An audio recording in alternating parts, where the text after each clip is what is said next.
오셨어요? 잘하셨어요. 제 친구 중에 떡볶이 장사를 하고 있는 친구가 한 명이 있습니다. 저도 뭐 약간 떡이랑 연관이 된 업종에서 일을 하고 있지만 제 친구는 정말로 떡볶이 장사를 하고 있는 친구가 있답니다.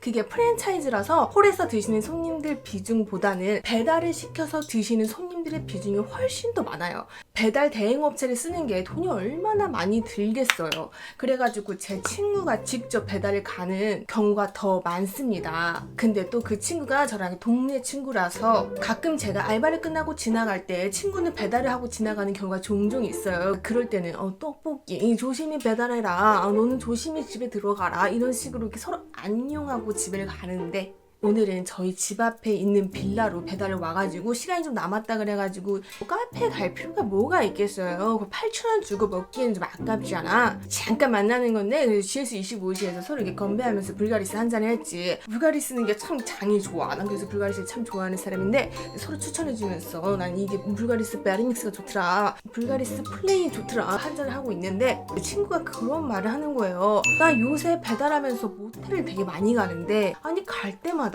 같은 사람이 음식을 받으러 나온다는 거예요. 그 다음 날에도 시키고 뭐 일주일 뒤에도 갔는데 그 사람이 똑같이 나오고 이런 일화가 계속 지속되었던 거죠. 그러면서 저한테 물어보더라고요. 너 이런 경우에 대해서 어떻게 생각하냐?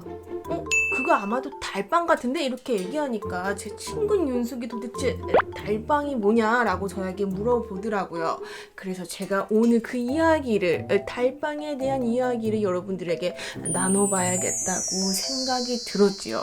혹시 달빵이라고 들어보셨나요? 약간 허름한 모텔을 지나가다 보면 문 앞에 여기 달빵 있습니다 라고 적혀져 있는 경우가 있어요. 달빵 역시 숙박업소가 이윤을 창출하기 위해서 쓰는 구조 중에 하나입니다. 너무 노후된 숙박업소라거나 너무 입지가 안 좋은 숙박업소는 사람들의 발길이 뚝뚝 끊기는 경우가 있죠. 예를 들어서 30개의 객실이 있는 숙박업소인데 그곳에 손님들이 너무 없어가지고 하루에 잘 해봤자 8개의 숙박만 차고 대실이 한 2개밖에 안 찬다고 치면 나머지 20개의 객실이 놀고 있는 게 아니겠어요. 이럴 때는 사장님의 가슴이 얼마나 아프겠어. 이걸 어떻게든 굴려야 되는데 못 굴리는 이 마음이 얼마나 아프겠냐고. 그래가지고 새로운 달빵 시스템을 도입을 하는 거죠.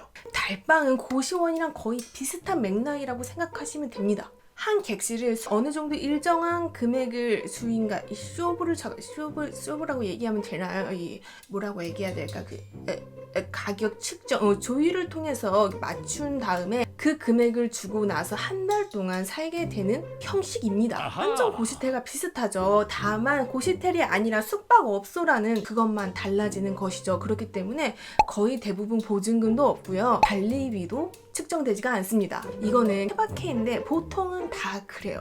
가격도 그렇게 부담스러운 가격은 아니에요. 한 30-40만 원 정도 형성되어 있고, 물론 그곳이 어느 곳에 위치해져 있느냐에 따라서 가격이 껑충 찔 수도 있고 이것보다 살짝 더 내려갈 수도 있겠지만은 보통 그 정도의 가격이 형성되어 있다라는 거. 여러분들 이런 거 좀 더 궁금하시면 인터넷에 모텔 달빵이라고 쳐보시면 입주자를 구하는 것처럼 게시글을 몇 개 보실 수 있을 겁니다. 그럼 모든 숙박업소에서 달빵을 운영하고 있느냐? 그렇지 않습니다.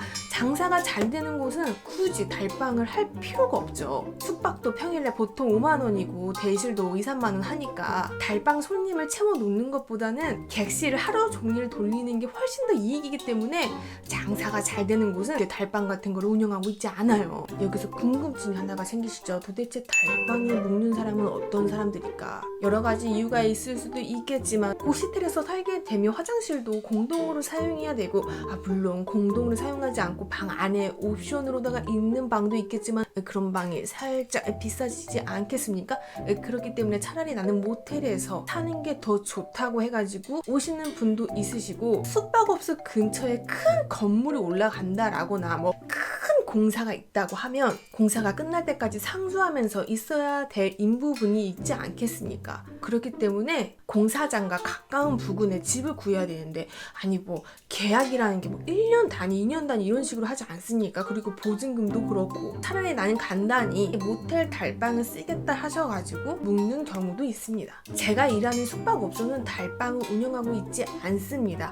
근데 이 달방이라는 개념과 살짝 일맥상통을 하는 게 연박이라는 시스템인데요. 연박은 말 그대로 3박 4일, 뭐 4박 5일, 일주일 동안만 내가 방을 좀 쓰겠다라고 하시고 이용하시는 분들이 간혹 있으십니다. 제 입장에서는 연박하시는 손님분들은 꿀 중에 꿀, 완전 개꿀입니다. 보통 연박을 하시는 손님분들은 어느 정도 지내야 되는 곳이기 때문에 본인의 옷이랄까 뭐 기중품이랄까 그런 것도 있고, 물론 제가 일하는 모텔에 금고가 없어요. 그런 거 없어. 손님 입장에서 약간 꺼림칙할 수가 있으니까 청소됐다고 하시는 경우가 좀 많아요. 한 3일에 한 번씩만 방에 있는 시트랑 분리수 거 좀 부탁드릴게요 이러고 잠깐 외출하시고 돌아오시는 경우가 많기 때문에 제 입장에서는 아주 개꿀이라는 거죠. 또 공사하시는 아저씨 같은 경우는 5일 정도 묵곤 하시는데 아주 그냥 청소해달라고 말씀도 안 하셔요. 물론 제가 여쭤보진 않아요. 따로 여쭤보지는 않지만 그런 건 사장님이 나 몰래 여쭤보겠지. 근데 나는 안 여쭤보거든. 그분들은 말도 안 하셔요. 아주 자비로우신 분이야. 또 그분들도 나가면 다리 같은 거 청소할 것도 그렇게 없더라고. 잠만 자고 얼마나 힘드시겠어. 가서 공사 막 열심히 하시고 오셔가지고 그냥 쓰러져서 주무시는 거야. 캔맥주 정도밖에 없고 많이 오셨으면 좋겠어. 거기 근처에 좀 공사를 많이 했으면 좋겠더라고.